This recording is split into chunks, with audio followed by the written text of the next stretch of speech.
আমরা ভবিষ্যৎ জানতে চেয়েছি আজ থেকে না, বহু কাল ধরে ভবিষ্যৎ জানতে চেয়েছে উপনিষদ। তাই 5000 বছর পর কি হবে সেটা তারা জানিয়ে গেছেন। এবং ফ্রান্সের নস্ট্রাডামাসের যদি কথা বলি, তিনিও ভবিষ্যৎ জানাতে চেয়েছেন। তো এটার উপরে পড়াশোনা করছে আমাদের দেশ আজ থেকে না, মনে হয় হাজার হাজার বছর ধরে। আমার সঙ্গে স্ক্রিনে যাকে দেখতে পাচ্ছেন, আচার্য স্মিতা শাস্ত্রী। ভবিষ্যৎটা জানা আমাদের জন্য কতটা দরকার বা জরুরি, সেটা দিয়ে আমরা আমাদের পথ চলা শুরু করব। এবার আস্তে আস্তে বিজ্ঞান, তার কর্মকাণ্ড, তার পড়াশোনা, কেন এই লাইনে আসলেন সেগুলো জানবো।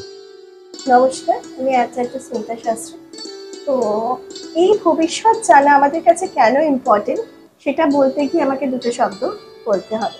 সেটা প্রথমেই হচ্ছে, আমরা প্রত্যেক ক্ষেত্রে বলে রাখি কোনো ঘটনা ঘটার আগেই, ঘটনা ঘটার পরে, যে সবকিছু তো ডেস্টিনি ছিল বা সবকিছু ভবিতব্য ছিল, যা ঘটবেই। সেটা ঘটে যাওয়ার পরে যেহেতু বলি, তাই জন্য আমাদের নিজেদের সেক্ষেত্রে অনেকটা মনে ভারাক্রান্ত মনে আমরা সেই কথাটা বলি। কিন্তু যতটুকু আমার নলেজ, সেটা যদি আমরা আগে থেকে, হ্যাঁ অবশ্যই আমরা ঈশ্বর নই, আমরা 100% বলতে পারবো না, কিন্তু যদি কিছুটা ইন্টিমেশন আমাদের থাকে, তো সেই ব্যাপারে হয়তো ঘটনাটা হয়তো নিশ্চয়ই ঘটবে, কিন্তু সেই ঘটনাটা সম্বন্ধে সচেতনতা থাকে, হয়তো ঘটনাটা অতটা পর্যায়েও ঘটবে না। আর সেখানেই রয়ে যায় ভবিষ্যৎবাণীর প্রয়োজনীয়তা। একটু ইন্টারজাকশন করি। আমাদের ক্লাসে আমরা 30 জন পড়াশোনা করি। দেখা যায় একজন ফার্স্ট আসে, একজন সেকেন্ড আসে, একজন লাস্টও আসে। এই ভবিষ্যৎবাণীতে কোথাও কোথাও গিয়ে কি মনে হয় আর একটু যদি আমরা জানতে পারতাম এটার চেয়ে বেশি, বিজ্ঞানের সমন্বয় কি অ্যাস্ট্রোনমি, নাকি অ্যাস্ট্রোনমি বিজ্ঞানের চেয়ে কিছু আলাদা? অ্যাস্ট্রোনমি বিজ্ঞানের চেয়ে আলাদা নয়, অ্যাস্ট্রোনমি বিজ্ঞানের সমন্বয়েই আমরা বলে মনে করি। মানে গ্রহ রত্ন সব রত্ন, বিকজ আমরা যখন ফিজিক্স পড়ি, ফিজিক্সের একটা পার্ট হয় অ্যাস্ট্রোনমি, ঠিক আছে? সেখান থেকে আমরা প্ল্যানেট স্টাডি করি, এবং নাসাতে যারা বসে আছেন আমাদের স্পেস ইঞ্জিনিয়ার্সরা, তারাও এই প্ল্যানেটস গুলোকে নিয়ে কথোপকথন মানে ইন্টারাকশন করেন। এবার আমাদের ক্ষেত্রে কি হয়, আমরা বুঝতে পারি না যে এই প্ল্যানেটস গুলো আমাদের লাইফে কতটা এফেক্টিভ, ঠিক আছে? একদম।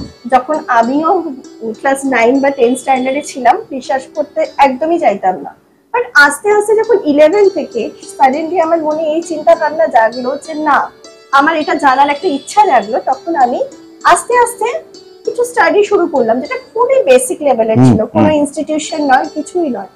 তো সেক্ষেত্রে আমি দেখলাম, যখন একটা মানুষের জন্মক্ষণ, সেই সময়ে কিছু প্ল্যানেটস ফটোগ্রাফির মতো চেপে, যেটা আমরা রামচন্দ্রের সময়, জিসাসের সময় শুনেছি এবং ইতিহাসে একদম মানে খোদিত রয়েছে একদম।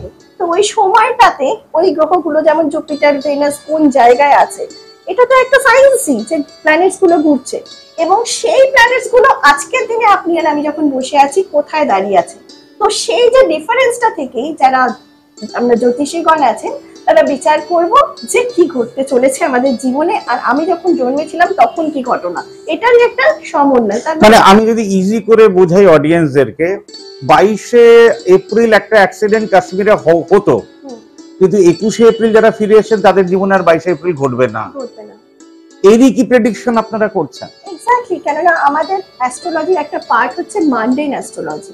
এই মানডেন অ্যাস্ট্রোলজির মাধ্যমে আমরা দেশের, দশের, তারপরে আমাদের সমস্ত ভৌগোলিক আর্থকোয়েক থেকে শুরু করে এভরিথিং আমরা বলতে থাকি, ঠিক আছে? তো এর মাধ্যমে আমরা জানতে পারি আজকে যখন এই ঘটনাটা 22শে এপ্রিল যারা ফিরে এলো বা 23শে এপ্রিল ঘটনাটা ঘটলো, এই যে ঘটনাটা ঘটলো, যদি তারা কেউ তার থেকে 2 মাস আগে কোনো অ্যাস্ট্রোলজার বা কোনো মানুষের কাছে গেছে, নিউমারোলজিস্ট, সে তখন অবশ্যই তাকে বলেছেন যে 6 মাস পরে বা 2 মাস পরে আপনার জীবনে এরকম কিছু হতে পারে, ঠিক আছে? এবার অনেকে হয়তো সেটাকে ইগনোর করেছেন, অনেকে মনে করেছেন তার মানে একটা সতর্কতার দরকার আছে। তো এখানেই আমার মনে হয় অ্যাস্ট্রোলজির প্রয়োজনীয়তা। এইবার মেন প্রশ্নে আসো, এই যে প্রেডিকশন করছেন, এর জন্য কি কি পড়তে হলো, কি কি করলেন, যেটা পড়ার পরে মনে হলো হ্যাঁ আমি আরেকটু বেশি করে বলতে পারি? এক্স্যাক্টলি, ফার্স্টে দেখুন, আমার নিজের সম্বন্ধে আমি একটু এক লাইন বলবো। একদম। কেননা আমার ব্যাকগ্রাউন্ডই হচ্ছে কমার্স ব্যাকগ্রাউন্ড, আমি অ্যাকাউন্টস নিয়ে পড়াশোনা করেছি, অ্যাকাউন্টস অনার্স নিয়ে আমার ডিগ্রি মাস্টার্স আমি কমপ্লিট করেছি। কিন্তু সেটা তো করতে করতে একটা ছেলে বা মেয়ের 21 বছর বয়স হচ্ছে। বাট আমার চিন্তা ভাবনা জেগেছে একেবারে আমার 15-16 বছর বয়স থেকে, যখন আমি ক্লাস 11 স্ট্যান্ডার্ডে ছিলাম।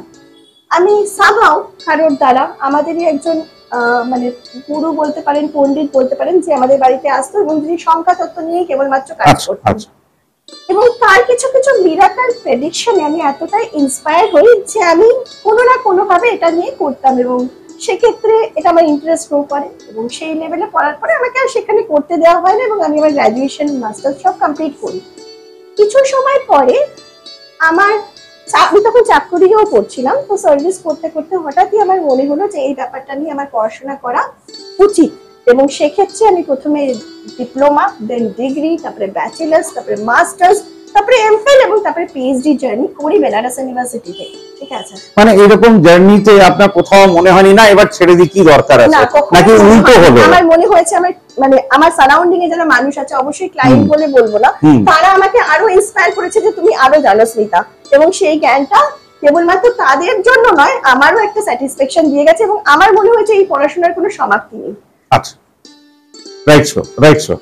বলছি যে আমরা তো নিজেদের ব্যাপারেই এসে প্রশ্ন করি, ম্যাক্সিমাম লোকজন, ক্লায়েন্ট বলুন যাই বলুন, কি রকম প্রশ্ন আপনার কাছে আসে, মানুষ কি জানতে চায় আপনার থেকে?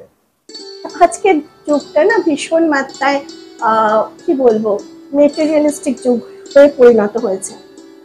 এখন যখন আমি প্রথমেই বলি যে আমি একটা রেপুটেড ব্র্যান্ডের সাথে অ্যাটাচড আছি, যেহেতু আমার পারমিশন নেই তাই জন্য আমি ওপেন ইন্টারভিউ বলতে পারছি না, আর সাথে সাথে আমি 4টে চেম্বারও করি, এবং লিটারালি আমি বাস্তু ভিজিট করি, মানে বাস্তুশাস্ত্র ভিজিট করি।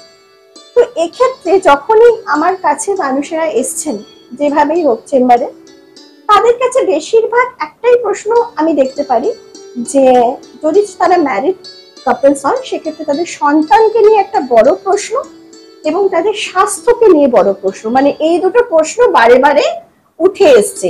এবং সাথে সাথে যে বললাম মেটেরিয়ালিস্টিক একটা সমাজ সৃষ্টি হয়েছে, যে কার কত উন্নতি কত তাড়াতাড়ি হতে পারে, কোন দশায় সেটা হবে, কোন দশায় সেটা হবে না, এরই স্পেসিফিকেশন নিয়ে আমার কাছে কিন্তু ক্লায়েন্টরা বারে বারে এসছে। আচ্ছা, ডক্টর তো ওষুধ দেয়, এখানে তো পাথর দিতে হয়, তাহলে কি ধরনের পাথর আমাদের দেশে সবচেয়ে বেশি চলে, এবং আপনার কোনটা মনে হয় যে এই পাথরটি হচ্ছে সবকিছুর জন্য দেওয়া যায়, এরকম কিছু কি পাথর আছে? আমি বেসিক জায়গা থেকে সবার হয়ে প্রশ্নটা এই জন্য করছি যে ইজ ডায়মন্ড ইম্পর্টেন্ট, ইজ মানে কি পলা ইম্পর্টেন্ট, ইজ দ্যাট ইম্পর্টেন্ট, আর এমন কিছু আছে যেটা নর্মাল লাইফ লিড করার জন্য ইম্পর্টেন্ট? এক্ষেত্রে আমি বলবো রেমেডি বলতে কেবলমাত্র আমরা পাথরকেই বোঝাই না, যখন রেমেডির পার্ট হয়, মানে আমি স্পেসিফিক্যালি বোঝাই না, এবং যার জন্য আমার ব্র্যান্ড যেখানে আমি বসি সেখানে আমাকে অনেক কিছু সাফারও করতে হয়, কেননা ওখানে স্টোন রিলেটেড ব্যাপারই হয়, যেহেতু আউট অফ দ্য ওয়েতে গিয়ে আপনি করছেন। আমি যেহেতু আউট অফ দ্য ওয়েতে গিয়ে করি, এই মানে সমস্যায় আমার সম্মুখীন হতে হয়। এই যে রেমেডি সেক্টরটাকে নিয়ে আপনি বললেন, খুব ভালো একটা জিনিস, কেবলমাত্র কি ডাক্তারের কাছে এসে ওষুধ মানে রোগ জিজ্ঞেস করলেই হয়, তার ওষুধটাও আমাকে জানতে হয়। সেক্ষেত্রে আমি ফার্স্টেই বলবো সাধ্য অনুযায়ী এটা রেমেডি।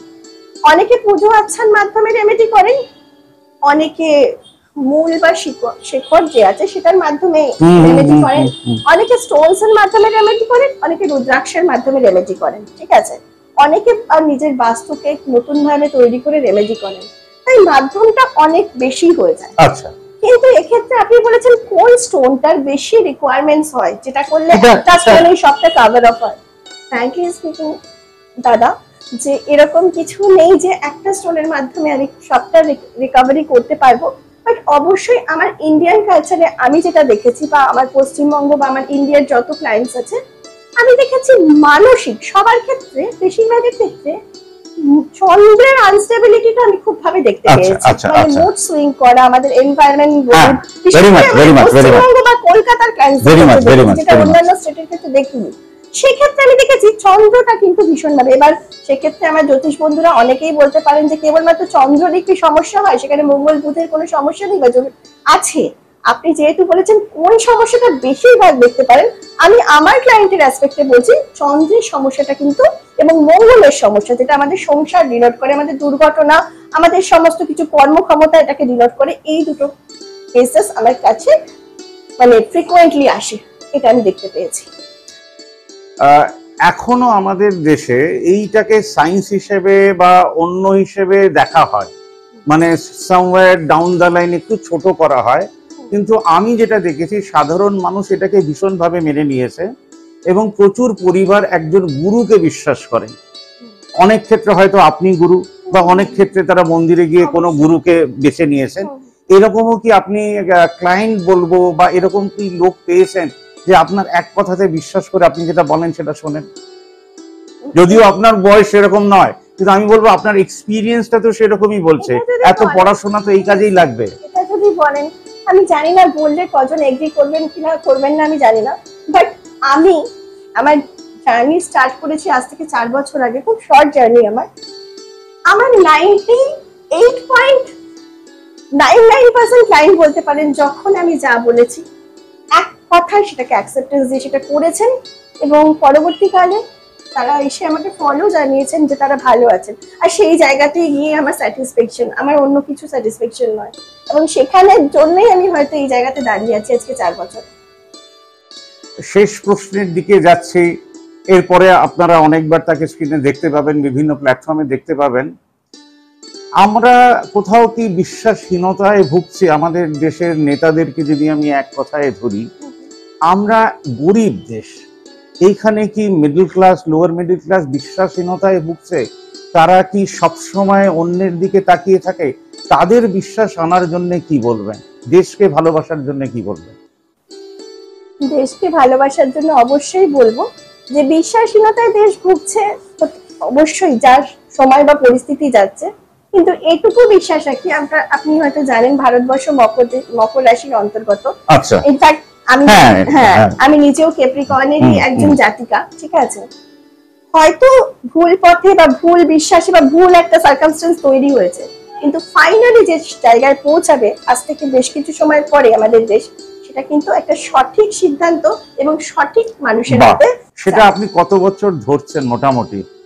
কারণ আমি একটা ইন্টারভিউতে আমাকে একজন বললো 2036-এর ভেতরে সব শেষ হয়ে যাবে, 7 লাখ মানুষ শুধু বেঁচে থাকবে যারা সৎ হবে। এরকম কিছু কি প্রেডিকশন দেখছেন? এরকম আমি কিছু দেখছি না। এটা মানে আমার কনফিডেন্স যে হ্যাঁ, আপস এন্ড ডাউনস হয়তো বেশ কিছু বছরের মধ্যে হবে, 8, 10, 12 বছরের মধ্যে, কিন্তু ফাইনালি যে ডিসিশনটা হবে না, ভারতবর্ষ কখনো ডিপ্রাইভ হবে না, একটা সঠিক পর্যায়ে এসে দাঁড়াবে, সেই ডিসিশনটা ঠিকই হবে। এটা আমার একান্ত ব্যক্তিগত মতামত। শেষ প্রশ্ন, নিজের প্রতি বিশ্বাস রাখার জন্য কোনো কিছু কি পড়তে বলবেন? নিজের প্রতি বিশ্বাস রাখার জন্য আজকে যেহেতু অডিয়েন্সরা দেখছে, এবং আমি একটাই রেমেডি বলবো, সেটা অবশ্যই কোনো স্টোন নয়, যে কোনো ক্ষেত্রে, যে কোনো প্রবলেমে, যে কোনো পরিস্থিতিতে নিজের সাথে কর্পূর মানে কর্পূর রাখেন, সেটা একটা পাউচে হোক আর পেপার প্যাকের মধ্যে হোক, অসম্ভব পরিমাণে কনফিডেন্স আপনাকে দিয়ে যাবে। নিজস্ব এক্সপিরিয়েন্স এবং প্রচুর প্রচুর ক্লায়েন্টের অভিজ্ঞতা থেকে আপনাদের সামনে এটা তুলে ধরবো, এবং আপনারা অবশ্যই এটাতে অনেকটাই বেনিফিটেড হবেন। ইন্ট্রোডাকশন এপিসোডে আমরা এতদূর গেলাম, প্রায় 13 মিনিট। এর পরের বার যখন যাব আমরা কেস টু কেস স্টাডিতে যাব।